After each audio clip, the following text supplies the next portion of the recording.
Welcome to Orange County Power Players, where we spotlight the personal, professional, and financial success stories of OC's top leaders.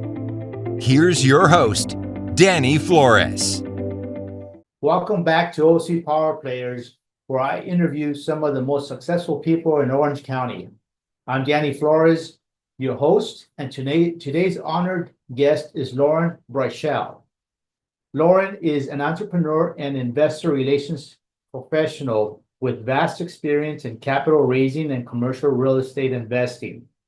Lauren has raised over $55 million for various real estate ventures, and beyond that, she excels in marketing, investor success, and investor education.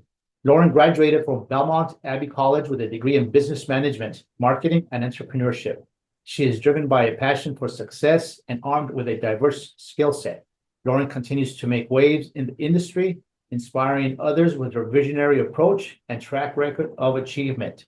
Welcome, Lauren. Thank you so much, Danny. I'm very excited to be here with you today. Yes, it's exciting. So tell us what you do and how you got into that. Absolutely. So I started a firm last year. It's almost been the 1-year anniversary, which is exciting. It's a capital raise and investor relations consulting firm. So helping folks who are trying to raise more capital, start their first capital raise, transition their sales and team strategy to bring in more capital, grow, and really develop their pipeline down the road and be able to buy more deals with more investor capital. So pretty much anything in that realm. The only thing I don't do is I don't bring investors to my clients, and I don't raise capital for them. Everything else is covered under what we do at my firm, Equity Elevated. So do you basically build the infrastructure to be able to build the capacity to go out and raise? Yep, that's correct. So we build the infrastructure, we help with systems, processes, tech stacks. If they've got an investor relations team already, we do sales team training. We help them with their external marketing, like their offering memorandums and their website and their social media and all their email communications, all those little things that you need to do to raise capital well, but not everybody has the time and capacity to do, especially if it's a smaller team. So would you be like a fractional IR person that you insert yourself in the team to build that out for them? Or do you somebody directly? Like, do they have to have somebody hired on to do it if they don't have that capacity yet? That's a great question. So I've done it both ways. I do act as fractional investor relations for a lot of folks. And in other cases, I work side by side with their 1 or 2 investor relations professionals to help their capacity as well. So yes, very, very fluid firm, and it's pretty creatively done for the client's needs. So there's all kinds of, I guess, capital sources in this business, right? You have private equity, you have family offices, you have high net worth individuals, and then you have what's, I guess, so-called the retail investor, just your regular professional that has extra money that comes in maybe with $100,000-$200,000 at a time. What do you guys target? What sector of those investors do you guys target? That's a great question. So honestly, it depends on the client. I have most of my experience with the retail investors, those high net worth individuals, some smaller family offices, and some RIAs. I haven't played in the institutional space as much, and most of my clients don't either. But just depending on who their avatar is how we help them raise more capital in those different funnels. So, for example, some of my clients like to go after doctors and dentists, and they really understand that medical professional avatar really well. Others really want to strive for RIAs, the registered investment advisor, and go down that path. And then family offices are great too. Once you build that deep relationship with them, they can be really awesome long-term partners that write bigger check sizes. So lots of different ways to go. It just kind of depends on what the firm's interests and needs are. Now, let me ask you this, and I know none of this is easy, right? But which path provides the least resistance? Ooh, that is a very nuanced question, but I'll answer it as simply as possible, I think. So I would say probably the one with the least resistance, with the most potential for a quick check or quick investor to come around is your traditional retail or high net worth individual. So usually building a relationship with them is a little bit quicker as long as you're able to establish that trust, that transparency, have them understand the deal. Usually they'll be putting a smaller check size in, so it's typically a little bit easier to get them across the finish line quicker than a family office who might be doing $1 million minimum. It might be, 8 to 12 months of building that relationship before they actually place a check with you. So I would say your average retail high net worth investor. But that would be more investors that you're working with versus less, because I know there's some, let's say, private equity can come in and give you a big slug, or maybe you do a JV with them and they Right. do the 90-10, where they bring in 90% of the equity. And that comes with its own set of rules, right? Yes. So everything, you either work more and get smaller ones and don't have so many rules or restrictions, or you work less and you come in easier, but then you have other rules you got to follow, which is not really a bad thing as long as you're delivering, right? I think at the bottom line, Yes. you got to be able to deliver the business plan and just, play by what you proposed, right? What you forecasted. Exactly. And you've got to be aligned with your investors. No matter which path you're going down, you both have to be in alignment on the end goal. And to your point, making sure that you're delivering on that pro forma that you put out there. And I guess at the same time, being willing to, and it doesn't sound good for the operator, but be willing to work for free if for some reason you're not hitting your hurdles, I guess, right? Absolutely. If you're, able to do that and the deal really is not performing, I think that's a great way to go. If again, you're somehow able to keep the lights on and do that, because it shows, hey, I'm just as committed to making sure this project is successful at the end of the day, no matter what challenges we're facing now, as I know your money, your hard-earned money as an investor is really important to me. So yeah, I think that's a great way to go. If there is a hiccup in the deal, you want to keep that trust. You want to be transparent with your investors and have them reinvest down the road again, because not always, things don't always go to plan. And showing that you are committed, you're going to do your absolute best for the success of this deal will really help guide you forward. Right. Now, there's a lot of competition in this field. And so how do you make yourself stand out above the rest to be able to continue and build what you're doing? Yeah, that's a great question. So I've seen a bunch of different, methods and modes on this over the last couple of years when it's been a lot harder to raise capital. But I honestly think it comes down to a couple simple factors. Being really adaptable, transparent, and relationship driven, especially in this tougher market where capital raising is a lot harder. You're gonna have to put more time and energy into the relationships you're building with your investors, being extra transparent. Maybe you had a deal go sideways or not as expected in the last couple of years, bringing that to their attention so they're hearing it from the horse's mouth versus an online forum.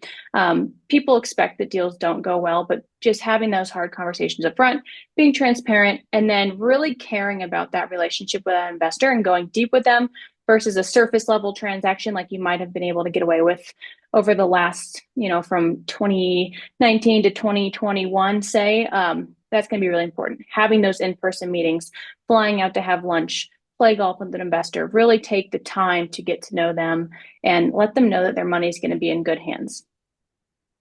Yeah, those are really good tips. And coming from having a history of raising 55 million, which is a significant amount, I think anybody who's listening and who wants to get better at capital raising can follow what you're saying and do what you're saying. Maybe they'll reach out to you and help you come onto their team and help them out. Mm-hmm.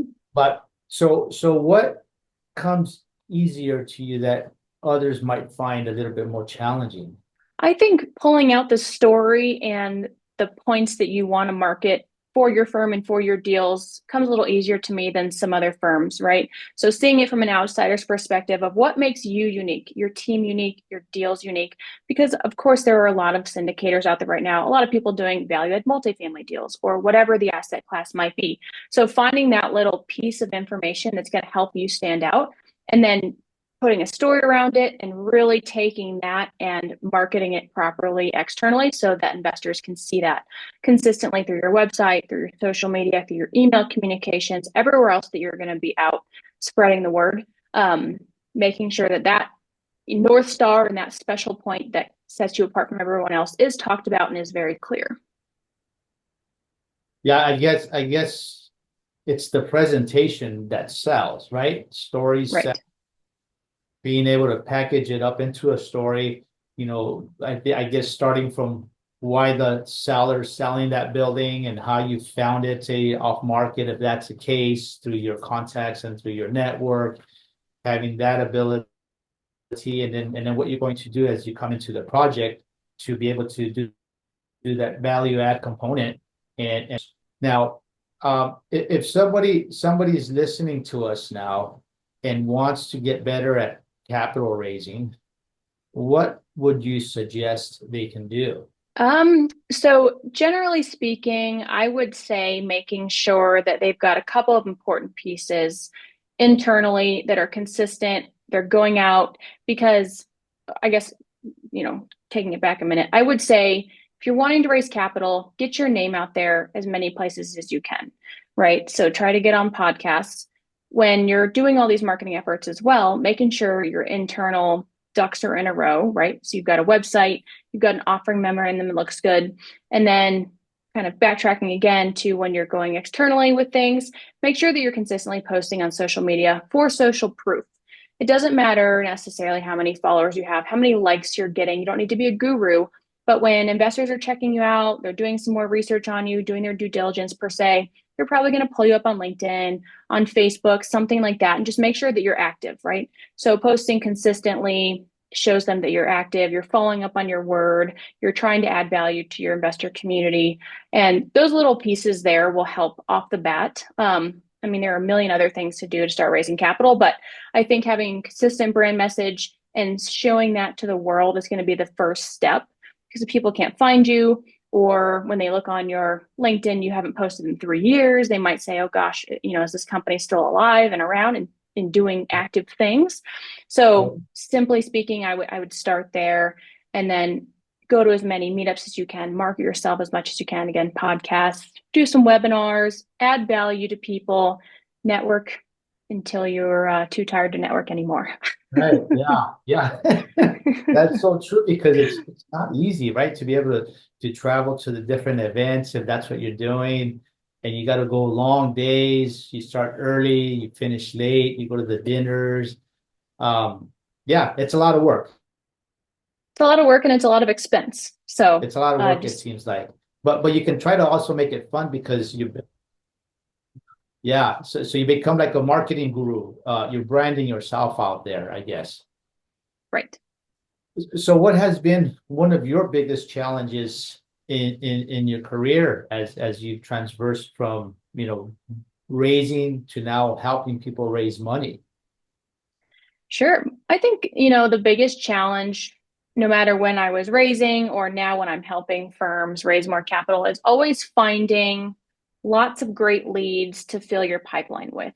That's kind of the thing that no one ever seems to have enough of, right? So you've got your active investors, you have referrals that come in, boosting those referrals and adding those new leads to your pipeline is always a great low cost way to do it, but just finding more leads. And you can travel to an event a week and you can go to your, in-person networking events in your town, and you can do a million different things, but there's never enough leads. So I would say, the piece of advice there would be to invest in a lead generation company that really truly only focus on this, something like a GenRev, or, go crazy again on the networking, on building out any sort of modem you can to bring in as many organic leads as possible. But that seems to always be the biggest challenge, is there's never enough leads. Right. And it almost seems like if you're the type of operator that raises for each deal individually, not constantly raising a fund, Hmm. then when you're not raising, you still have to be raising and building that investor list. So when Yes. you have to go out and raise, you have bigger audience to go to.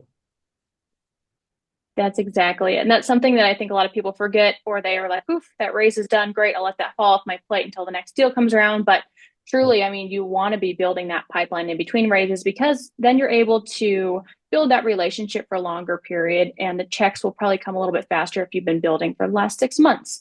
And it's always nice too to be able to build those pipelines and talk with these leads about other things on, educating them about the asset class that you're in, or talking with them for an hour one-on-one, answering all their questions and things that add value to them versus just always asking them for money or pitching them a new deal, right? You're building that relationship on a different basis than just going to them when you need the money. So I think that's the best way to do it. Yeah, like I say sometimes when I talk to people and they ask me how we find our off-market deals, I tell them we call the brokers and not ask them for a deal. But Yep. how was your weekend? How was the ski trip? How was the golf? How was everything else but any deals? Right. And then they'll give you the deals on their own, right? They'll Exactly. say, hey, we have this deal. Do you want it? Yep. And Yeah. so I guess it's the same with building the relationship with investors is become their friends and get to know them. They get to know you. They get to know your integrity, your principles, because it's based on trust, right? They have to Yes. trust you.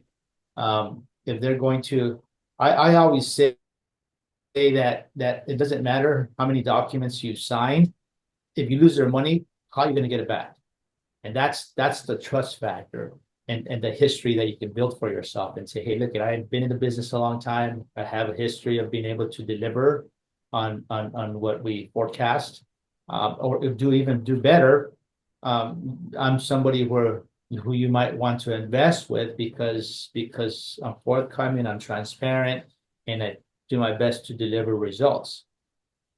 Yes, absolutely. And at the end of the day, people are investing with people, right? They have deals, of course, and you're looking at the pro forma and you're doing due diligence on that. But really, who's in charge of that deal at the end of the day? Who's going to make it go well, or who can kill the deal if they don't do well? So you're really investing in those people. And so that relationship and that trust component is just so big. And that's why I mentioned earlier that the more you can meet these investors in person and take them out to lunch and get to know their wives or spouses or whoever, that's going to go so much further because you're going to get to know them as people more and vice versa. And it's just going to be so much of a stronger relationship down the road. Right. It's like the saying that a good operator can make a bad deal go good, and a bad operator can make a good deal go bad. Yes, exactly. Right? It's just you got to do well. Every deal for every person, there's nothing that goes perfect, and there's going to be challenging times on deals for many different reasons, but you just have to have the answers. And if you don't, you have to figure out how to come up with the right answer. Right. Yep. And how to fix that problem quickly. Yeah. Yeah. And they're little turns, right? Because it's a big ship sometimes. You have big buildings, you have 200, 300 unit buildings. You can't shift very fast. So you have to monitor very closely and make bunch of little shifts at the same time to kind of steer the ship in the right direction. Yes. And the investors getting to know that you can perform like that gets them comfortable in investing with you and continuing to invest with you. Absolutely. Yep. So now many business owners such as yourself uh, look for other passive ways of investing and preparing either for retirement or just to supplement their income to create another stream of income passively aside from their regular business. What are your thoughts on that? I think that's absolutely awesome. And I think it's really important to diversify. And if something were to happen to your main business, for one reason or another, having those other streams of income that are coming in regardless of whether you're operating it or not, or if, God forbid you were to get sick and you couldn't operate your business, having something to supplement that income is really important. I think diversifying, I like personally diversifying in stock, real estate, different cash flowing assets, buying small businesses, whatever you have interest in. You can make money in a lot of different ways. So diversifying into 3, 4, 5 different income streams is super important. And I've been in a couple of entrepreneur groups that have really supported each other in this venture and helped guide based on their goals, whether it's replacing cash flow or bring in tax benefits or bring in equity upside, whatever it is. I think it's great, and it's a conversation that people should consider starting this year if possible. Well, that's a really good suggestion. If somebody's listening to us and wants to, I guess, having like masterminds, right, where you have the meeting of the minds of people with it, not necessarily within your industry, but that are working as entrepreneurs and building businesses, to be able to collaborate or just bounce off ideas, or even just, hey, I need an accountant, mine's retiring, or anything like that, because it's the resources that help us, right? The teams that we build that help us get to where we need to get. Yes. Now, as we get ready to wrap up the interview, what does 2025 look like for you? Great question. So as coming to my second year of this new consulting firm, I'd like to grow the firm, hopefully hire my first full-time employee. And then a personal goal for me is to buy a medical spa somewhere in Colorado. So talking about diversifying those income streams, something I have a passion for, and I'd love to diversify out of my real estate passive investments into something a little more brick and mortar this year. Well, that's great to know, so that if anybody travels to Colorado or Denver, I know I will because of my boy, then we can go to the medical spa and get some TLC, I guess. Yes, exactly. Well, Lauren, thank you so much for coming on and sharing your insights and your tips on capital raising. And so if somebody that's listening to us and would like to get a hold of you, what's the best way to get a hold of you? Sure. Thank you for having me on today, Danny. Best way to get a hold of me is by email, lauren@equity-elevated.com, or through my website, equity-elevated.com. Thank you, Lauren. And to our audience, please go to OC Power Players and follow us on your favorite channel. And don't forget to like us. Thanks for listening to Orange County Power Players. Want to share your success story? Apply to be a guest at ocpowerplayers.com/guest.